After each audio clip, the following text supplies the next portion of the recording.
ಸರ್ಕಾರಕ್ಕೆ. ನಮ್ಮ ಭೂಮಿ ನಮ್ಮ ಹಕ್ಕು. ರೈತರನ್ನು ಒಕ್ಕಲೆಬ್ಬಿಸಿ ದಿವಾಳಿ ಮಾಡಲು ಹೊರಟಿರುವ ಸರ್ಕಾರಕ್ಕೆ, ಮರಗಳನ್ನು ಕಡಿದು ಪರಿಸರ ನಾಶ ಮಾಡಲು ಮುಂದಾಗಿರುವ ಸರ್ಕಾರಕ್ಕೆ ಜೈ ಜವಾನ್, ಜೈ ಜವಾನ್. ಅನ್ನದಾತ ರೈತನಿಗೆ. ಬಿಡದಿ, ಬೈರಮಂಗಲ, ಕಂಚಗಾರನಹಳ್ಳಿ ವ್ಯಾಪ್ತಿಯ ಎಲ್ಲ ರೈತ ಬಂಧುಗಳೇ, ಈಗ ತಾನೇ ಹೇಳ್ತಾ ಇದ್ರು DC ಅವ್ರು ಏನ್ ಮಾಡ್ತಿದ್ದಾರೆ ಅಂತ. DC ಅವರು ನನಗೂ ಒಂದು ನೋಟಿಸ್ ಕಳಿಸಿದ್ದಾರೆ, ಕೇಸ್ ಹಾಕಿ ನನ್ನ ಮೇಲೆ, ನೀನು DC ವಿರುದ್ಧ ಮಾತಾಡಬಾರದು ಹುಷಾರ್ ಅಂತ. ಆಮೇಲೆ ನಾವು ಮೊನ್ನೆ ಬೈಕ್ ಜಾಥಾ ಮಾಡಿದ್ವಿ ಪರ್ಮಿಷನ್ ತಗೊಂಡಿಲ್ಲ ಅಂತ ನಂದೊಂದು ಸೇರಿಸಿ ಒಂದು 5 ಜನ ನಮ್ಮ ಪಕ್ಷದವ್ರ ಮೇಲೆ, ನಿಮ್ಮ ಅಣ್ಣ ತಮ್ಮಂದ್ರು ಅಕ್ಕ ತಂಗಿರೋ ಅಥವಾ ಯಾರೋ ನಿಮ್ಮಲ್ಲೂ ಒಂದು 5-6 ಜನರ ಮೇಲೆ, ಇಲ್ಲಿ ನಮ್ಮ ರಾಮಣ್ಣವ್ರ ಮೇಲೆ ಹಾಕಿದಾರಾ? ರಾಮಣ್ಣ, ನಾಗರಾಜ್ ಯಾರ ಮೇಲೆ ಬಂದಿದ್ಯಪ್ಪ ನಿಮ್ಮ ಮೇಲೆ? ಒಟ್ಟು 10 ಜನರ ಮೇಲೆ ಕೇಸ್ ಹಾಕಿದ್ದಾರೆ. ಇನ್ಯಾರೋ ಪುಣ್ಯಾತ್ಮರು ಜಮೀನು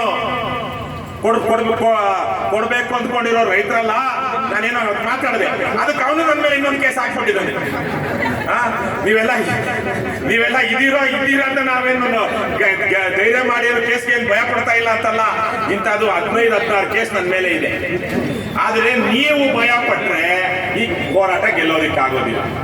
ನಾವು ಹಲವಾರು ಹೋರಾಟ ಮಾಡ್ಕೊಂಡು ಬಂದಿದ್ದೀವಿ. ಆದರೆ ಈ ಹೋರಾಟ ಯಾರ್ದು? ನಿಮ್ಮದು. ನಿಮಗೆ ಇವೆಲ್ಲ ಅವರು ಚಾಮರಾಜನಗರ, ಮೈಸೂರು, ಹಾಸನದಿಂದ ಬಂದಿದಾರಲ್ವಾ, ಒಂದ್ ಸ್ವಲ್ಪ ಧೈರ್ಯ ಕೊಡ್ಬೋದು. ಆದ್ರೆ ನೀವು ಖಾಲಿ ಆದ ದಿವಸ ಸುಲಭ DK ಶಿವಕುಮಾರ್ಗೆ ಹೊಡೆದು ಬಾಯಿಗೆ ಹಾಕೊಳ್ಳೋದಕ್ಕೆ. ಹಾಗಾಗಿ ನೀವು ಇನ್ನೂ ನಾಳೆ ಬರಬೇಕು. ನಾವು ಕಮ್ಯುನಿಸ್ಟ್ ಪಾರ್ಟಿಯವರು ಹೋರಾಟ ಮಾಡಿದ್ರು, ಕೆಂಪು ಜೆಂಡಾ ಹಿಡ್ಕೊಂಡು. ಆವತ್ತು KRS ಪಕ್ಷದವ್ರು ಬಂದಿದ್ವಿ. ನಾಳೆ ಜನತಾದಳ ಎಸ್ ಅವರು ಇಲ್ಲಿ ಹೋರಾಟ ಮಾಡ್ತಾರಂತೆ, ಅಥವಾ ಕುಮಾರಸ್ವಾಮಿ ಅವರು ಬರ್ತಾರೆ. DK ಶಿವಕುಮಾರ್ ಅವರು ಕರೆದಿದ್ದಾರೆ. DK ಶಿವಕುಮಾರ್ ಬರೋದಿಲ್ಲ. ಆದ್ರೆ ಕುಮಾರಸ್ವಾಮಿ ಅವರ ಹೋರಾಟಕ್ಕೂ ಜೀವನ್, ನಮ್ಮವರು ಒಂದು 10 ಜನನಾದ್ರೂ ಬರ್ಲಿ, ನಮ್ಮವರು ಕೂತ್ಕೊಳ್ಳಿ. ಪಕ್ಷಾತೀತವಾಗಿ ಮಾಡ್ತಾ ಇರುವಂತಹ ಹೋರಾಟ. ಇಲ್ಲಿ ಕಳೆದ ಚುನಾವಣೆಯಲ್ಲಿ ಕಾಂಗ್ರೆಸ್ ವೋಟ್ ಹಾಕಿದವ್ರು ಕೈ ಹತ್ರಪ್ಪ ಎತ್ತೆ, ಪರವಾಗಿಲ್ಲ. ನಾನು BJPಗೂ ಹಾಕಿದ್ದೀನಿ, ಒಂದೆರಡು ಚುನಾವಣೆಯಲ್ಲಿ ಕಾಂಗ್ರೆಸ್ಗೂ ಹಾಕಿದ್ದೀನಿ, JDSಗೂ ಹಾಕಿದ್ದೀನಿ. ಈಗ ನಮ್ಮ ಪಕ್ಷ ಕಟ್ಟಿದ ಮೇಲೆ ಆಗ್ತಾ ಇಲ್ಲ, ನಮ್ಮ ಪಕ್ಷಕ್ಕೆ ಆಗ್ತಾ ಇದ್ದೀನಿ. ಆದ್ರೆ ನಿಮ್ಮಲ್ಲಿ ಕಾಂಗ್ರೆಸ್ ವೋಟ್ ಹಾಕಿರೋರಿಲ್ವಾ? ಇದೀರಲ್ವಾ? JDS ವೋಟ್ ಹಾಕಿರೋರಿಲ್ವಾ? BJP ವೋಟ್ ಹಾಕಿರೋರಿಲ್ವಾ? ನಮ್ಮ ಪಕ್ಷಕ್ಕೆ ವೋಟ್ ಹಾಕಿರೋರು ಕಡಿಮೆ ಇದ್ದೀರಾ. ಪಕ್ಷಾತೀತವಾಗಿದ್ದೀರೋ ಇಲ್ವೋ? DK ಶಿವಕುಮಾರ್ ಯಾವ ಪಕ್ಷದ ಮುಖ್ಯಮಂತ್ರಿ ಅಲ್ಲ, ಕರ್ನಾಟಕದ ಮುಖ್ಯಮಂತ್ರಿ. ಕಾಂಗ್ರೆಸ್ ಪಕ್ಷದಿರಬಹುದು, ಆದರೆ ಎಲ್ಲಾ ರಾಜ್ಯದ ಎಲ್ಲಾ ಪ್ರಜೆಗಳ ಮುಖ್ಯಮಂತ್ರಿ. ಹಾಗಾಗಿ ಇದು ಪಕ್ಷಾತೀತವಾಗಿ ಹಿಂದೆ ನಿಮ್ಮಲ್ಲೂ ಕಾಂಗ್ರೆಸ್ ಪರ ವೋಟ್ ಕೇಳಿರೋರು, ವೋಟ್ ಹಾಕಿರೋರು ಇದಿರಲ್ವಾ? ನೀವೆಲ್ಲರೂ ರೈತರೇ ಅಲ್ವಾ? ಹಾಗಾಗಿ ಇದು ಪಕ್ಷಾತೀತವಾದ ಹೋರಾಟ ಗೆಲ್ಬೇಕು, ಜನರ ಹಿತಾಸಕ್ತಿ ಗೆಲ್ಬೇಕು. ಆ ನಿಟ್ಟಿನಲ್ಲಿ ಕುಮಾರಸ್ವಾಮಿ ಅವರು ನಾಳೆ ಬಂದು ಮಾತಾಡ್ತಾರೆ. ಯಾಕಂದ್ರೆ ಅವರು 2006ರಲ್ಲಿ ಅವರೇ ಶುರು ಮಾಡಿದ್ದು. ಆಮೇಲೆ ಅದನ್ನ ರೆಡ್ ಝೋನ್ ಮಾಡಿದ್ರು. ಈ ಗ್ರೀನ್ ಝೋನ್ ರೆಡ್ ಝೋನ್ ಮಾಡೋದಕ್ಕೆ ಸರ್ಕಾರ ಯಾರು? ನಮಗೆ ಕಷ್ಟ ಆದಾಗ ಮಾರ್ಕೊಳ್ಳೋದಿಕ್ಕೆ ಹಕ್ಕಿರ್ಬೇಕು ಬೇಡ ರೈತರಿಗೆ? ಇವರು ರೆಡ್ ಝೋನ್ ಮಾಡಿ, ಗ್ರೀನ್ ಝೋನ್ ಮಾಡಿ, ಅದೆಲ್ಲ ಸುತ್ತಮುತ್ತ ಡೆವಲಪ್ ಮಾಡಿ ಆಮೇಲೆ ಅದನ್ನ ಕಬಳಿಕೆ ಮಾಡೋದಿಕ್ಕೆ ಬರ್ತಾರಲ್ಲ. ಈ ಎಲ್ಲ ನಾವು JCB ಅಂತೀವಿ, ಈ ಕಳ್ಳರು ಕದಿಮರನ್ನ. ಏನಂಗಂದ್ರೆ JDS, ಕಾಂಗ್ರೆಸ್, BJP ಅಂತ ಇವ್ರು ಮಾಡ್ಕೊಂಡು ಬಂದಿರೋದೇ ಹಾಗೆ. ಕುಮಾರಸ್ವಾಮಿ ಅವರು ತಪ್ಪು ಮಾಡಿದ್ದಾರೆ, ಸಿದ್ದರಾಮಯ್ಯ ತಪ್ಪು ಮಾಡಿದ್ದಾರೆ, DK ಶಿವಕುಮಾರ್ ತಪ್ಪು ಮಾಡ್ತಾ ಇದ್ದಾರೆ, ಯಡಿಯೂರಪ್ಪ ತಪ್ಪು ಮಾಡಿದ್ದಾರೆ. ರಾಜ್ಯದಲ್ಲಿ ಎಲ್ಲೂ ಈ ರೆಡ್ ಝೋನ್, ಗ್ರೀನ್ ಝೋನ್ ಅಂತ ಮಾಡಬಾರ್ದು. ರೈತ ಅವ್ರಿಗೆ ಕಷ್ಟ ಆಯ್ತಾ, ಮದುವೆ ಮಾಡ್ಬೇಕಾ, ಆಸ್ಪತ್ರೆಗೆ ಹೋಗ್ಬೇಕಾ, ಜೀವ ಉಳಿಸ್ಕೋಬೇಕಾ, ಅವ್ನಿಗೆ 6 ಗುಂಟೆ ಜಮೀನಿದೆ, ಮಾರಿ ಪ್ರಾಣ ಉಳಿಸ್ಕೋಬೇಕು ಅನ್ನೋವಾಗ ನೀವು ಮಾರಬಾರ್ದು ಅಂತ ಕಾನೂನು ತಂದ್ರೆ ಯಾರ ಪರ ಇದೆ ಕಾನೂನು? ಜನರ ಪರವಾಗಿದ್ಯಾ? ರೈತರ ಪರವಾಗಿದ್ಯಾ? ಇವ್ರು ಯಾರು? ರೈತರ ಜಮೀನನ್ನ ಮಾರಬಾರ್ದು ಅಂತ ಹೇಳೋದಕ್ಕೆ ಇವ್ರು ಇಲ್ಲಿ ಸೈಟ್ ತಗೊಳ್ತಾರೆ, ಸೈಟ್ ಮಾರಬಾರ್ದು ಅಂತ ಏನಾದ್ರು ಹೇಳ್ತಾರೆ? ನಮ್ಮ ಸೈಟ್ ತಗೊಳ್ತಾರೆ, ಇನ್ನೊಂದೇನೋ ಮಾಡ್ತಾರೆ, ಮನೆ ತಗೊಳ್ತಾರೆ. ಈ ಮನೆಯನ್ನ ನೀವು 10 ವರ್ಷ ಮಾರಬಾರ್ದು ಅಂತ ಯಾವನಾದ್ರೂ ಸರ್ಕಾರ ಕಾನೂನು ತರುತ್ತಾ? ಇಲ್ವಲ್ಲ. ಎಂತ ಸರ್ಕಾರಗಳು ನೋಡಿ ಇದು. ಹಿಂದೆ ಬ್ರಿಟಿಷರು ಯುದ್ಧ ಮಾಡ್ತಿದ್ದಂತ ಸಂದರ್ಭದಲ್ಲಿ ಗ್ರೋ ಮೋರ್ ಫುಡ್, ಹೆಚ್ಚು ಆಹಾರ ಬೆಳೀರಿ, ಆಹಾರ ಬೆಳಿಬೇಕು. ಅಲ್ಲೆಲ್ಲೋ ಗೋಮಾಳ ಇದ್ರೆ, ಅರಣ್ಯ ಭೂಮಿ ಇದ್ರೆ, ಸರ್ಕಾರದ ಭೂಮಿ ಇದ್ರೆ ನೀವೇ ಹೋಗಿ ನಿಮ್ ಕೈಲಾದಷ್ಟು ಬಿತ್ತಿ ಬೆಳೀರಿ ಅಂತ ಹೇಳ್ತಾ ಇದ್ರು. ಕೊನೆಗೆ ಅವರ ಸರ್ಕಾರ, ನಮ್ಮ ರಾಜ್ಯ ಸರ್ಕಾರಗಳು, ದೇವರಾಜ ಅರಸು ಅವರ ಸಮಯದಲ್ಲಿ, ಇಂದಿರಾ ಗಾಂಧಿ ಅವರ ಸಮಯದಲ್ಲಿ ಉಳುವವನೇ ಭೂಮಿ ಒಡೆಯ ಅಂತ ಕಾನೂನೆಲ್ಲ ತಂದು ಗ್ರೋ ಮೋರ್ ಫುಡ್, ಹೆಚ್ಚು ಆಹಾರ ಬೆಳೆಯಿರಿ ಅಂತ ಬ್ರಿಟಿಷರು ಹೇಳಿದಾಗ ಯಾರೆಲ್ಲ ಹೋಗಿ ಗೋಮಾಳದಲ್ಲಿ, ಅರಣ್ಯ ಭೂಮಿಯಲ್ಲಿ ಗುತ್ತು ಬೆಳೆದ್ರು ಅವ್ರಿಗೆ ಆ ಜಮೀನನ್ನೇ ಕೊಟ್ಟು. ಇವತ್ತೇನ್ ಮಾಡ್ತಾ ಇದೆ ಸರ್ಕಾರ? ಇವತ್ತಿನ ಸರ್ಕಾರ ಏನ್ ಮಾಡ್ತಿದೆ? ರೈತರ ಜಮೀನನ್ನ ಕಿತ್ತುಕೊಳ್ತಾ ಇದೆ. ಲಕ್ಷಾಂತರ ಎಕರೆ ಭೂಮಿಯನ್ನ ಸರ್ಕಾರಗಳು ರೈತರಿಗೆ ಅವ್ರ ಹೆಸರು ಖಾತೆ ಮಾಡಿಕೊಟ್ರು. ಇವತ್ತು ಲಕ್ಷಾಂತರ ಎಕರೆ ರೈತರ ಭೂಮಿಯನ್ನ ಇದು ಕೈಗಾರಿಕಾ ಅಭಿವೃದ್ಧಿಗೆ, ಏನು ಲೇಔಟ್ ಅಭಿವೃದ್ಧಿಗೆ ಅಂತ ತಗೊಂಡು ಖಾಲಿ ಬಿಟ್ಕೊಂಡು ಕೂತಿದ್ದಾರೆ. ಬಂಜರು ಸರ್ಕಾರದ ಯಾರಾದ್ರೂ ಇವತ್ತು ಬಂಜರು ಬಿಟ್ಟಿದ್ರೆ ಜಮೀನನ್ನ ಯಾರು? ಸರ್ಕಾರ, ರೈತರಲ್ಲ. ನಮ್ಮೂರಲ್ಲ, ನಾನು ಹೇಳ್ತಾ ಇದ್ದಲ್ಲ, ಚಂದಾಪುರ ಸೂರ್ಯ ಸಿಟಿಲಿ ಎಲ್ಲ ಸೈಟ್ ಮಾಡಿ ಬಿಟ್ಬಿಟ್ಟಿದ್ದಾರೆ. ಯಾವ ಸೈಟ್ ಓನರ್ ಅಲ್ಲಿ ಬರೋದಿಲ್ಲ. ಎರಡೆರಡು ಸಲ ಮೂರು ಸಲಕ್ಕೆ ಮಾರ್ಕೊಂಡ್ ಬಿಟ್ಟಿದ್ದಾರೆ ಆಲ್ರೆಡಿ. ಆದ್ರೆ ಸೈಟ್ ಅಲ್ಲಿ ಇವತ್ತು ಮನೆ ಕಟ್ಟಿಲ್ಲ. ಇವತ್ತು ಅವೆಲ್ಲ ಇಟ್ಟಿದ್ರೆ ಅಲ್ಲಿ ಆನೇಕಲ್ ಅಂದ್ರೆ ರಾಗಿ ಕಣಜ ಅಂತಾರೆ. ನಿಮಗಿಂತ ಜಾಸ್ತಿ ರಾಗಿ ಬೆಳಿತೀವಿ ನಾವು, ಆದ್ರೆ ಅಲ್ಲಿ ಇವತ್ತು ರಾಗಿನೂ ಇಲ್ಲ. ನಿಜವಾದ ಬಂಜರು ಯಾರು ಮಾಡಿರೋದು? ಸರ್ಕಾರ.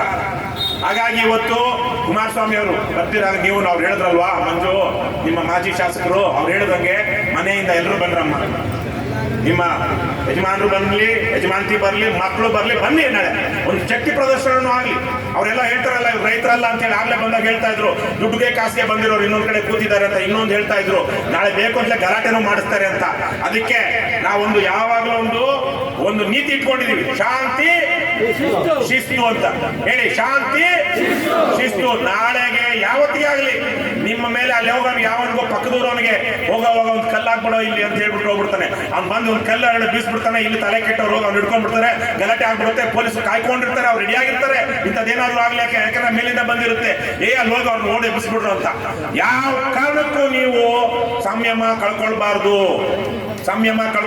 ಇವತ್ತೇ ಆಗ್ಲಿ ನಾಳೆ ಆಗ್ಲಿ ಅಶಾಂತಿ ಮೂಡಿಸುವಂತ ವಾತಾವರಣಕ್ಕೆ ನೀವು ಕೈ ಹಾಕಬಾರ್ದು, ಹಿಂಸೆಗೆ ಮುಂದಾಗಬಾರ್ದು. ಅದನ್ನ ಮಾಡ್ಕೊಂಡು ಹೋರಾಟವನ್ನ ಮಾಡ್ಬೇಕು. ನಾನು ಬಹಿರಂಗವಾಗಿ ಸಾರ್ವಜನಿಕವಾಗಿ ಎಚ್.ಡಿ. ಕುಮಾರಸ್ವಾಮಿ ಅವರು 2006ರಲ್ಲಿ ಇದೆಲ್ಲ ಬಿಡದಿ ಟೌನ್ಶಿಪ್ ಮಾಡಬೇಕು ಅಂದವ್ರು ಅವರೇನೆ. ಈಗ ಅವರು ನಿಮ್ಮ ಪರವಾಗಿದ್ದಾರೆ, ಒಳ್ಳೇದು, ನಾವು ಅದನ್ನ ಸ್ವಾಗತಿಸ್ತೀನಿ. ಆದ್ರೆ ನಾಳೆ ಅವರು ಇದನ್ನ ಇನ್ನಷ್ಟು ಜನಜಾಗೃತಿ ಮೂಡಿಸೋದಕ್ಕೆ ಇಲ್ಲೇ ಬಂದು ಕೂರ್ತಾ ಇದ್ದಾರೆ, ಇಲ್ಲೇ ಒಂದು ಸ್ಟೇಜ್ ಅಲ್ಲಿ. ಅವರಲ್ಲಿ ನಾನು ಕೈ ಮುಗಿದು ಸಾರ್ವಜನಿಕವಾಗಿ ಒಂದು ಮನವಿ ಮಾಡ್ತಾ ಇದ್ದೀನಿ. ಕುಮಾರಸ್ವಾಮಿ ಅವರೇ, ನೀವು ಮಾಜಿ ಮುಖ್ಯಮಂತ್ರಿಗಳು, ಇದೇ ಭಾಗದಲ್ಲಿ ಶಾಸಕರಾಗಿದ್ದಂಥವರು. ನಿಮ್ಮ ಶ್ರೀಮತಿ ಇಲ್ಲಿನ MP ಇವರು ಆಗಿದ್ರಲ್ಲ ಕುಮಾರಸ್ವಾಮಿನವರು, ನಮ್ದೆಲ್ಲ ಕನಕಪುರ ಲೋಕಸಭಾ ಕ್ಷೇತ್ರಕ್ಕೆ MP ಆಗಿದ್ರಲ್ಲ ಅವರು, ಅಲ್ವೇನಪ್ಪ? ನೀವು ಬರ್ತೀರಾ? ಇಲ್ಲ, ಕನಕಪುರಕ್ಕೆ ಆಗಿದ್ರು. ಮಾಜಿ MP, ಮಾಜಿ ಶಾಸಕರು. ಹಾಗಾಗಿ ಅವರಿಗೆ ನಾನು ಕೈ ಮುಗಿದು ಕೇಳ್ಕೊಳ್ತಾ ಇದ್ದೀನಿ, DK ಶಿವಕುಮಾರ್ ಅವ್ರಿಗೆ ಇನ್ನೊಂದು ಪತ್ರ ಬರೀ. DK ಶಿವಕುಮಾರ್ ಅವರೇ, ನೀವು ಬನ್ನಿ ಅಂತ ವಿಧಾನಸೌಧಕ್ಕೆ ಕರೆದಿದ್ರಿ, ಅಲ್ಲಿಗೆ ಬೇಡ ಇಲ್ಲಿಗೆ ಬನ್ನಿ ಅಂತ ನಾನು ಕರೆದೆ, ನೀವು ಇಲ್ಲಿಗೆ ಬರ್ಲಿಲ್ಲ, ನಾನು ಅಲ್ಲಿಗೆ ಬರ್ಲಿಲ್ಲ. ಇನ್ನೊಂದು ಡೇಟ್ ಕೊಡಿ, ನಾನೇ ವಿಧಾನಸೌಧಕ್ಕೆ ಬರ್ತೀನಿ ಅಂತ ಹೇಳಿ DK ಶಿವಕುಮಾರ್ ಅವ್ರಿಗೆ ಮನವಿ ಮಾಡಿ ಕುಮಾರಸ್ವಾಮಿ ಹೋಗ್ಬೇಕು. ಹೋಗಿ ಕೈ ಮುಗಿದು, ನೋಡಪ್ಪ DKನೋ DKಶಿ, ನಾನು ನೀವು ಏನಾಗಿದ್ವಿ? ಜೋಡೆತ್ತಾಗಿದ್ವಲ್ಲ. ನಾನು ಮುಖ್ಯಮಂತ್ರಿ ಆಗಿದ್ದಾಗ ನೀನು ನನ್ನ ಜೋಡೆತ್ತಾಗಿದ್ಯಲ್ಲ, ನಾವಿಬ್ರು ಜೋಡೆತ್ತುಗಳಲ್ವಾ? ನೀನು ಇದನ್ನ ಬಂಜರು ಭೂಮಿ ಅಂತೀಯಲ್ಲಣ್ಣ, ಇದಕ್ಕೇನು ನಿನ್ಗೇನಾದ್ರು ಸರಿ ಅನ್ಸುತ್ತಾ? ಇದು ಬಂಜರು ಭೂಮಿ ಎಲ್ಲಪ್ಪ. 50 ವರ್ಷ 60 ವರ್ಷ ಆಗಿರೋ ತೆಂಗಿನ ಮರಗಳಿದೆ, ಲಕ್ಷಾಂತರ ಅಡಿಕೆ ಮರಗಳಿದೆ. ಬೆಂಗಳೂರು ಸುತ್ತಮುತ್ತ ಎಲ್ಲೂ ಇಲ್ಲಿರುವಷ್ಟು ಅಡಿಕೆ ತೋಟಗಳಿಲ್ಲ, ಮಾವಿನ ತೋಟಗಳಿದೆ. ರೈತರು ಸುಮಾರು 6 ಲಕ್ಷ ಅಲ್ವೇನ್ರಮ್ಮ, 6 ಲಕ್ಷ ಲೀಟರ್ ಹಾಲು ಕರೀತಿದ್ದಾರೆ ಇಲ್ಲಿ ಒಂದು ದಿವಸಕ್ಕೆ. ಇದನ್ನ ಬಂಜರು ಭೂಮಿ ಅಂತೀಯಾ? ಎಲ್ಲ ಇದು ನಾನೇನೋ ಅವತ್ತೇನೋ ತಪ್ಪು ಮಾಡಿರ್ಬೋದು ಅಥವಾ ಮುಂದುವರೆದಿರ್ಬೋದು, ಆದ್ರೆ ನಾನು ಮುಂದುವರಿಲಿಲ್ವಲ್ಲ, ನಾನು ಅದನ್ನ ಯೋಜನೆ ಬೇಕು ಅಂದಿಲ್ವಲ್ಲ, ಇವತ್ತು ನೀನು ಮಾಡ್ತಾ ಇದೀಯಾ? ನಿನ್ಗೆ ಯಾರು ಏನ್ ಹೇಳಿದಾರೋ ಗೊತ್ತಿಲ್ಲ, ದಯವಿಟ್ಟು ಇದನ್ನ ಕೈ ಬಿಟ್ಬಿಡು. ನಿನಗೂ ಒಳ್ಳೇದಾಗುತ್ತೆ, ಪ್ರಕೃತಿ ನಿನಗೆ ಒಳ್ಳೇದು ಮಾಡುತ್ತೆ, ಧರ್ಮ ನಿನ್ ಕಾಯುತ್ತೆ. ನಾನು ಇದಕ್ಕಿಂತ ಜಾಸ್ತಿ ನನ್ನ ತಪ್ಪಿದೆಯೋ, ನನ್ನ ಆಸ್ತಿ ಇದೆಯೋ, ನನ್ನ ಹೆಂಡತಿ ಆಸ್ತಿ ಇದೆಯೋ, ನನ್ನ ಮಗನ ಆಸ್ತಿ ಇದೆಯೋ, ಅಥವಾ ನಿನ್ನ ಆಸ್ತಿ ಇದೆಯೋ, ಅವನು ಬೆಂಗಳೂರು ಸೌತ್ TC ಅವನು ಬೇನಾಮಿಯಾಗಿ ಆಸ್ತಿ ಮಾಡ್ಕೊಂಡಿದ್ದನೋ, ಈ ಯಾವ ವಿಚಾರನೂ ನಾನು ಮಾತಾಡೋದಿಲ್ಲ. ನಾನು ಏನ್ ಮಾತಾಡೋದಕ್ಕೆ ಬಂದಿದ್ದೀನಿ? ಇದು ಸರಿಯಲ್ಲ, ಇದು ಧರ್ಮ ಅಲ್ಲ. ಇದನ್ನ ದಯವಿಟ್ಟು ಕೈ ಬಿಟ್ಬಿಡು. ಇದನ್ನ ನಾವು ಫ್ಯಾಕ್ಟ್ಸು ಫಿಗರ್ಸು ಇನ್ನೊಂದೇನೋ ಇಟ್ಕೊಂಡು ಮಾತಾಡೋಂಥ ವಿಚಾರ ಅಲ್ಲ. ಇಷ್ಟೇ ನಾನು ಹೇಳೋದು. ಇಷ್ಟು ಹೇಳಿದ್ರೆ ಸಾಕಲ್ವಾ? ಇಷ್ಟು ಹೇಳಿದ್ರೆ ಯಾರು ದೊಡ್ಡವರಾಗೋದು? ಕುಮಾರಸ್ವಾಮಿ. DK ಶಿವಕುಮಾರ್ ಏನಾದ್ರು ಮಾಡ್ಲಿ, ಜನರ ಮನಸ್ಸಲ್ಲಿ ದೊಡ್ಡವರಾಗೋದು ಯಾರು? ಕುಮಾರಸ್ವಾಮಿ. DK ಶಿವಕುಮಾರ್ ದೊಡ್ಡವರಾಗ್ಬೇಕಾದ್ರೆ ಏನ್ ಮಾಡ್ಬೇಕು? ಕೈ ಬಿಡ್ಬೇಕು ಅಲ್ವಾ? ಕುಮಾರಸ್ವಾಮಿನೇ ದೊಡ್ಡವರಾದ್ಮೇಲೆ DK ಶಿವಕುಮಾರ್ ದೊಡ್ಡವರಾಗಲ್ವಾ? ರಾಜಕಾರಣ ಹಿಂಗಿರ್ಬೇಕು. ಸುಮ್ಮನೆ ಅವನ ಮೇಲೆ ಇವನು, ಇವನ್ ಮೇಲೆ ಅವನು ಕೆಸರ ಚಾಟ ಮಾಡ್ಕೊಂಡು ರಾಜಕಾರಣ ಮಾಡೋದು ಬೇಡ. ಮುಂದಕ್ಕೆ ಇದೇ ಜನ ಕಾಂಗ್ರೆಸ್ ವೋಟ್ ಹಾಕ್ಬೇಕು, JDS ವೋಟ್ ಹಾಕ್ಬೇಕು, KRS ಪಾರ್ಟಿಗೆ ಹೋಗ್ಬೇಕು, ಎಲ್ಲರಿಗೂ ಹಾಕ್ಬೇಕು. ಎಲ್ಲರೂ ಅನ್ಯೋನ್ಯವಾಗಿರ್ಬೇಕೋ ಬೇಡವೋ? ಆಮೇಲೆ ಅಲ್ಯಾರೋ ಒಂದಷ್ಟು ಜನ ಧರಣಿ ಕೂಡ್ತಾ ಇದ್ದಾರಂತೆ. ಮಾರ್ಕೊಂಡವ್ರು ಮಾರ್ಕೊಳ್ಳಿ ಅಲ್ವಾ, ತಪ್ಪಂದವ್ರು ಯಾರು? ಆದ್ರೆ ಬಹುತೇಕ ನಾನ್ ಮಾರ್ಕೊಂಡಿದ್ದೀನಿ, ಹಾಗಾಗಿ ನೀನು ಮಾರ್ಕೋ ಅಂತ ಹೇಳೋದು ಸರಿನಾ? ಅವನಿಗೇನೋ ಧರ್ತಿದೆ, ಕುಟುಂಬದ ಸಮಸ್ಯೆ ಇದೆ, ಮಾಡ್ಕೊಳ್ಳಿ. ಆದ್ರೆ ಮಿಕ್ಕವ್ರಿಗೂ ಮಾರ್ಬೇಕು ಅನ್ನೋದು. ಆಮೇಲೆ ನಾನು ದಲ್ಲಾಳಿ, ನಾನು 10 ಜನರ ಹತ್ರ ಹೋಗ್ಬಿಟ್ಟು ಅವ್ರ ಹತ್ರ ತೆಗ್ಸಿ ನಿಮ್ಗೆ ಕೊಟ್ಬಿಡ್ತೀನಿ ಅಂತ ಹೇಳಿ ದಲ್ಲಾಳಿ ಕೆಲಸ ಮಾಡ್ತಾರಲ್ಲ, ಅದು ಪಾಪ. ಅದನ್ನೇ ನಾನು ಅವತ್ತೊಂದು ತಲೆ ಹಿಡುತ್ತಾನ ಅಂತ. ನಿಮ್ ಜಮೀನು ಕೊಡೋಂಗಿದ್ರೆ ಕೊಡ್ರ. ಯಾವ ಊರಲ್ಲಿರೋರಿಗೆಲ್ಲ ಮನೆಗಳಲ್ಲಿ ಕೇಸುಗಳು ಹಾಕ್ಸಿ, ಮನೆಗಳಲ್ಲಿ ಗಲಾಟೆ ಮಾಡಿಸಿ, ಗಂಡಸರೆಲ್ಲ ಕರ್ಕೊಂಡು ಬಾರಲ್ಲಿ ಕುಡಿಸಿ, ಈ ಜಮೀನುಗಳೆಲ್ಲ ನಾನು ಕೊಡಿಸ್ಬಿಡ್ತೀನಿ ಸರ್ಕಾರಕ್ಕೆ ದಲ್ಲಾಳಿ ಕೆಲಸ ಮಾಡೋದಕ್ಕೆ. ನಿಮ್ಗೆ ನಾಚಿಕೆ ಮಾನ ಮರ್ಯಾದೆ ಇದೆಯೋ ಇಲ್ಲೋ? ಮನುಷ್ಯರ ನೀವು? ಕೊಡೋರು ಕೊಡ್ಲಿ, ಸರ್ಕಾರ ನಿರ್ಬಂಧ ಹೇರಬಾರ್ದು, ಕೊಡಬಾರ್ದು. ಇವರು ರೆಡ್ ಝೋನ್, ಗ್ರೀನ್ ಝೋನ್ ಅಂತ ಮಾಡಲೇಬಾರ್ದು. ಇವರು ಪ್ರಾಮಾಣಿಕವಾಗಿ ಯಾರು ಕಷ್ಟ ಇರೋರು ಮಾರ್ಕೊಡ್ಬೇಕು. ಮಾರ್ಕೊಂಡಿದೀವಿ ನಾವೆಲ್ಲ ಜಮೀನು ಮಾರ್ಕೊಂಡೇ ಇಲ್ವಾ? ಮಾರ್ಕೊಂಡಿದೀವಿ, ದುಡಿದಿದೀವಿ, ಮತ್ತೆ ಸಂಪಾದನೆ ಮಾಡಿದೀವಿ. ಕೆಲವೊಂದ್ಸಲ ಕಡಲ ಮೇಲೆ ಅಂತೂ ಸಂಪಾದನೆ ಮಾಡೋದಕ್ಕೆ ಸಾಧ್ಯನೇ ಇಲ್ಲ. ಸಂಪಾದನೆ ಮಾಡೋದಕ್ಕೆ ಸಾಧ್ಯ ಇದೆಯಾ? ಇವತ್ತು ನೆಲ ಸಂಪಾದನೆ ಮಾಡೋದಕ್ಕೆ ಸಾಧ್ಯ ಇದೆಯಾ? ಚಿನ್ನಕ್ಕೆ ಬಂಗಾರದ ಬೆಲೆ ಎರಡೂ ಒಂದೇ. ಆದ್ರೆ ಇವತ್ತು 1.5 ಕೋಟಿ ಚಿನ್ನ 1 kg. ಭೂಮಿಗೆ 1 ಎಕರೆಗೆ ಇಲ್ಲಿ ರೋಡ್ ಸೈಡ್ ಅಲ್ಲಿ 5 ಕೋಟಿ 10 ಕೋಟಿ ಇದೆ. ಇಲ್ವೇನಪ್ಪ? ಇದೆಯಲ್ವಾ? ಇವ್ರಿಗೆ 2 ಲಕ್ಷ ಕೋಟಿ. ಹಿಂದೆ ಇರೋರಿಗೆ ಹೌದು ಜಾಸ್ತಿ ಇಲ್ಲ, ಕೊಳ್ಳಿ. ಹಿಂದೆ ಇರೋರು ಕೊಡ್ತಾರ? ಯಾವ್ದೋ ಗೋಮಾಳದ ಪಕ್ಕ ಇತ್ತ, ರೋಡ್ ಜಾಗ ರೋಡ್ ಇರ್ಲಿಲ್ವಾ? ತಗೊಳ್ಳಿ ಸರ್ಕಾರ. ಸಣ್ಣದಾಗಿ 50 ಎಕರೆ, 100 ಎಕರೆ, 200 ಎಕರೆ ಲೇಔಟ್ ಮಾಡಿದ್ರೆ ಈಗ ಇಡೀ ಬೈರಮಂಗಲ ಎಷ್ಟು ಎಕರೆ ಇದೆ? ಬೈರಮಂಗಲ ಗ್ರಾಮ ಠಾಣ ಒಂದು 25 ಎಕರೆನಾ? ಏನಪ್ಪ ಬೈರಮಂಗಲದವ್ರು ಯಾರು ಕೈ ಎತ್ತಿ? ಬೈರಮಂಗಲ ಇಡೀ ಹಳ್ಳಿ ಒಂದು 20-25 ಎಕರೆ ಇದೆಯಾ? ಇದನ್ನ 5ರಷ್ಟು ದೊಡ್ಡದು ಮಾಡಿದ್ರೆ 100 ಎಕರೆ ಆಗಲ್ವಾ? ಮಾಡ್ಲಿ. 5 ಬೈರಮಂಗಲ ಅಷ್ಟು ದೊಡ್ಡ ಹಳ್ಳಿ ಪಟ್ಟಣ ಒಂದು ಲೇಔಟ್ ಮಾಡ್ಲಿ, 100 ಎಕರೆಯಲ್ಲಿ 150 ಎಕರೆಯಲ್ಲಿ ಅಷ್ಟು ಮಾತ್ರ ತಗೊಳ್ಳಿ. ಮಿಕ್ಕಿದ ಕೃಷಿ ಭೂಮಿ ಏನಿದೆ ಅದು ತರಿ, ಕುಷ್ಕಿ, ಎಲ್ಲ ಕುಷ್ಕಿನೇ ಇಲ್ಲಿ ಅಲ್ವಾ? ಇಲ್ಲೆಲ್ಲ ಮಳೆಯಾಶ್ರಿತ ಅಲ್ಲ, ಇದೆಲ್ಲ ನೀರಾವರಿ. ಇಂಥ ನೀರಾವರಿ ಭೂಮಿಯನ್ನು ಹೋಗಿ ಲೇಔಟ್ ಮಾಡಿದ್ರೆ ಏನ್ ತಿಂತೀರಾ ಮನೆಗೆ ನೀವು? ಏನ್ ತಿಂತಾರೆ? ಮಣ್ಣು. ಅದು ಸಿಗೋದಿಲ್ಲ. ಮಣ್ಣಲ್ಲಿ ವಿಷ ಇರುತ್ತೆ. ಇವಾಗೆಲ್ಲ ಬೆಂಗಳೂರಿನ ಅದೇನೋ ಹೇಳ್ತಾರೆ, ಅಲ್ಲೆಲ್ಲ ಈ ಅಯೋಗ್ಯರು ಹೇಳ್ತಾರೆ ಕೆಲವೊಬ್ರು, ಆ ವೃಷಭಾವತಿ ನೀರು ಯಾರ್ಯಾರೋ ವಿಡಿಯೋ ಮಾಡ್ತಾ ಇದ್ರು, ನೊರೆ ಬರುತ್ತಂತೆ, ಸರಿಯಾಗಿಲ್ವಂತೆ. ಮೊದಲು ಹಾಗೆ ವಿಷಪೂರಿತ ನೀರನ್ನ ಬಿಟ್ಟು ಅವ್ನಿಗೆ ಚಪ್ಪಲಿ ಹೊಡಿಬೇಕಾ ಬೇಡವ? ಅದನ್ನ ಕೇಳಬೇಕು. ವೃಷಭಾವತಿ ನೀರು, ಕೊಳಚೆ ನೀರು, ಬೆಂಗಳೂರಿನ ರಾಸಾಯನಿಕಗಳು ಇರುವಂತ ನೀರು, ಅದನ್ನ ಕ್ಲೀನ್ ಮಾಡಿಸ್ಕೊಡ್ರಯ್ಯ. ನೀವು ಲೇಔಟ್ ಮಾಡಿದ್ರೆ ಅವಾಗ ಬಿಟ್ರೆ ಪರವಾಗಿಲ್ವಾ? ನಮ್ಮ ಇವತ್ತಿಗೆ ಮೊದಲು ಹೋರಾಟ ಶುರುವಾಗಬೇಕಾಗಿದ್ದು ನಿಮ್ದು ಬೆಂಗಳೂರಿನ ತಿಪ್ಪೆ ಅಲ್ಲ ನಾವು, ಬೆಂಗಳೂರಿನ ಉಚ್ಚೆ ನೀರು ಕುಡಿಯೋರಲ್ಲ ನಾವು ಅಂತ ಹೇಳ್ಬೇಕಾಗಿತ್ತು. 3 ಹಂತದಲ್ಲಿ ಶುದ್ಧೀಕರಣ ಆಗಬೇಕು. ಕಕ್ಕಸ್ ನೀರು, ಫ್ಯಾಕ್ಟರಿ ನೀರು, ಮೊದಲ ಹಂತ, 2ನೇ ಹಂತ, 3 ಟರ್ಷರಿ ಟ್ರೀಟ್ಮೆಂಟ್ ಅಂತಾರೆ. 3 ಹಂತದಲ್ಲಿ ಶುದ್ಧೀಕರಣ ಮಾಡಿದ್ಮೇಲೆ ಅದನ್ನ ಕುಡಿಬಹುದು. ಅಂತ ನೀರು ಬಿಡಬೇಕು ವೃಷಭಾವತಿ ನದಿಗೆ, ಸುವರ್ಣಾವತಿ ನದಿಗೆ. ಅದನ್ನ ಬಿಟ್ಟು ಬೇರೆದ್ ಅದನ್ನ ಅಡ್ಡ ಇಟ್ಕೊಂಡು ಇವರು ಇಲ್ಲಿ ಜಮೀನುಗಳು ಸರಿ ಇಲ್ಲ, ಅಲ್ಲಿ ನೀರು ಸರಿ ಇಲ್ಲ ಅಂದ್ರೆ ಯಾರ ತಪ್ಪು? ಸರ್ಕಾರದ ತಪ್ಪು, ಜನರದಲ್ಲ. ಹಾಗಾಗಿ ನೀವು ಮಾಡ್ತಿರುವಂತಹ ಹೋರಾಟಕ್ಕೆ ನಾವು ಯಾವಾಗಲೂ ಜೊತೆಗಿದ್ದೀವಿ. ಈಗಾಗಲೇ 3 ಕೇಸ್ ಹಾಕ್ಸ್ಕೊಂಡಿದ್ದು ನಮ್ಗೇನು ಹೊಸದಲ್ಲ. ಆದ್ರೆ ಹಲವಾರು ಜನ ಬರ್ತಾರೆ, ಹೋರಾಟ ಮಾಡ್ತಾರೆ. ನೀವು ನನಗೆ ತುಂಬಾ ಖುಷಿ ಅಂದ್ರೆ ಹೆಣ್ಮಕ್ಳು, ಸದ್ಯ ಹೆಣ್ಮಕ್ಳು ಹೋರಾಟ ಕೈ ಹಿಡಿದಿದ್ದೀರಾ. ಹೆಣ್ಮಕ್ಳು ಹೋರಾಟ ಕೈ ಹಿಡಿದಿದ್ದೀರಾ. ಅಲ್ಲಿ ದೇವನಹಳ್ಳಿಲಿ ಚಂದ್ರಾಯಪಟ್ಟಣ ಅಂತ, ಹಾಸನ ಚಂದ್ರಾಯಪಟ್ಟಣ ಅಲ್ಲ, ದೇವನಹಳ್ಳಿ ಏರ್ಪೋರ್ಟ್ ಪಕ್ಕನೆ 1,500 ಎಕರೆಗಳನ್ನ ಅಲ್ಲಿ ಅಕ್ವೈರ್ ಮಾಡ್ಕೊಂಡಿದ್ರು. 5 ವರ್ಷದಿಂದ ನಮ್ಮ ಪಕ್ಷದ ಗಾಡಿ ಮೊನ್ನೆ ಬಂದಿತ್ತೋ ಇಲ್ವೋ ಗೊತ್ತಿಲ್ಲ. 5 ವರ್ಷದಿಂದನೇ ಒಂದು ಗಾಡಿ ಕಳಿಸಿ ನಾವು ಸುಮಾರು 1 ವಾರನೋ 10 ದಿವಸನ ನಮ್ಮ ಪಕ್ಷದವರು ಆ ಹೋರಾಟವನ್ನು ಬೆಂಬಲಿಸಿ ಗ್ರಾಮದಲ್ಲಿ ಪ್ರಚಾರ ಮಾಡಿದ್ರು. ಆಮೇಲೆ ಹೋರಾಟ ಬಲಗೊಳ್ತಾ ಹೋಯ್ತು. ಅದೇ ರೀತಿ ನಾವು ಬಂದ ಮೇಲೆ ಬಹಳ ಜನ ಇದನ್ನ ಯಾವ್ದಾದ್ರು ಓವರ್ ಟ್ಯಾಂಕ್ ನಾವು ಮಾತಾಡ್ತಾ ಇದ್ವಿ, ನಮ್ಮ ಮೂರ್ತಿಯವರು ಹೇಳ್ತಾ ಇದ್ವಿ, ಈ ಹೋರಾಟಕ್ಕೆ ನಿಜವಾದ ಶಕ್ತಿ ಏನಾದ್ರೂ ಬಂದಿದ್ರೆ ಆ ಓವರ್ ಹೆಡ್ ಟ್ಯಾಂಕ್ ಇಂದ ಅಲ್ವೇನಮ್ಮ? ಅದ್ರ ಮೇಲೆ ಹತ್ತಿ ನೋಡಿದ್ರೆ ಸ್ವರ್ಗ ಕಾಣಿಸುತ್ತೆ. ಇದಕ್ಕಿಂತ ಸ್ವರ್ಗ ಎಲ್ಲಿರುತ್ತೆ? ನೋಡಿದೀವಿ, ನೀವೇನಾದ್ರು ಸ್ವರ್ಗ ನೋಡಿದೀರಾ? ನಾನು ನೋಡಿಲ್ಲ. ಇನ್ನು ನಾನು ಸತ್ತಿಲ್ಲ. ಸತ್ತ ಮೇಲೆ ಗ್ಯಾರಂಟಿ ಸ್ವರ್ಗ ಇದ್ರೆ ಸ್ವರ್ಗಕ್ಕೆ ಹೋಗೋದು. ನನಗೆ ಇನ್ನೊಂದು ಜನ್ಮ ಇಲ್ಲ. ಆದ್ರೆ ಭೂಮಿ ಮೇಲೆನೆ ಒಂದು ಸ್ವರ್ಗ ಕಾಣಿಸುತ್ತೆ. ಅದಕ್ಕೆ ಓವರ್ ಹೆಡ್ ಟ್ಯಾಂಕಿಗೆ ಪೂಜೆ ಮಾಡಿಸ್ಬೇಕು ಅಂತ ಇದ್ರು ಇವರು, ಅದಕ್ಕೆ ಸನ್ಮಾನ ಮಾಡಬೇಕು ಅಂತ. ಇಂಥ ಭೂಮಿಯನ್ನ ಇವರು ನಾಶ ಮಾಡೋದಕ್ಕೆ ಹೋಗಿದಾರಲ್ಲ, ತಪ್ಪು. ಯಾರು ಮುಖ್ಯಮಂತ್ರಿ? ಡಿ ಕೆ ಶಿವಕುಮಾರ್ ನಮ್ಮ ಮುಖ್ಯಮಂತ್ರಿ ಅಲ್ವಾ? ನಮ್ಮ ಮುಖ್ಯಮಂತ್ರಿ ಒಳ್ಳೇದ್ ಮಾಡ್ಬೇಕು ಅಂತ ಬಯಸ್ಬೇಕು, ನಾವು ಕೆಟ್ಟದ್ ಮಾಡ್ಬೇಕು ಅಂತ ಬಯಸ್ಬೇಕು. ದೇವರಲ್ಲಿ ಮೇಲೆ ಪ್ರತಿ ದಿವಸ ನೀವು ಒಂದು ಊದಿನ ಕಡ್ಡಿ ಹಚ್ಚಿ, ಭಗವಂತ ಡಿ ಕೆ ಶಿವಕುಮಾರ್ಗೆ ಒಳ್ಳೆ ಬುದ್ಧಿ ಕೊಡು ಅಂತ ಕೇಳ್ಬೇಕು ಅಷ್ಟೇ. ದೇವ್ರಿದ್ರೆ ನನಗೆ ಗೊತ್ತಿಲ್ಲ, ನಾನು ಸಂಕಟ ಬಂದಾಗ ಆತಂದಿಗೆ ಹಾಕಿ ನಾನು. ಆದ್ರೆ ಇವತ್ತು ನಿಮ್ಗೆ ಸಂಕಟ ಬಂದಿದೆ ಅಲ್ವಾ? ಪ್ರತಿ ದಿವಸ ಕೇಳಿ ಒಳ್ಳೇದಾಗುತ್ತೆ. ನಮ್ಮ ಸಂಕಲ್ಪ ಅನ್ನೋದು ಒಂದಿರುತ್ತೆ, ನಾವು ಮನಸ್ಸಲ್ಲಿ ಮಾಡೋ ತೀರ್ಮಾನ ಒಳ್ಳೇದನ್ನು ಬಯಸ್ಬೇಕು ಜನರಿಗೆ, ಸಮಾಜಕ್ಕೆ, ನಮಗೆ, ನಮ್ಮ ಕುಟುಂಬಕ್ಕೆ, ಎಲ್ರಿಗೂ.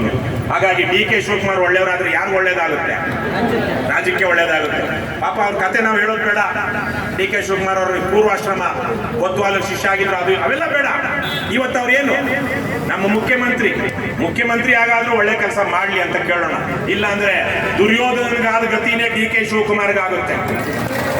ದುರ್ಯೋಧನನಿಗಾದ ಗತಿನೇ ಡಿ ಕೆ ಶಿವಕುಮಾರ್ಗಾಗುತ್ತೆ. ಪ್ರಕೃತಿ ಏನ್ ಮಾಡ್ಬೇಕು ಅದು ಮಾಡೇ ಮಾಡುತ್ತೆ. ಕುವೆಂಪು ಅವರು, ನಾನು ಕೇಳಿರ್ಬೋದು, ನೀವು ಹೋದ್ಸಲ ಹೇಳಿದ್ರು ಏನೋ ಗೊತ್ತಿಲ್ಲ, ಅವರ ಮಹಾನ್ ಗ್ರಂಥ ಜ್ಞಾನಪೀಠ ಪ್ರಶಸ್ತಿ ಪಡೆದುಕೊಂಡಂತ ಕನ್ನಡದ ಮೊಟ್ಟ ಮೊದಲ ಕವಿ ಯಾರು?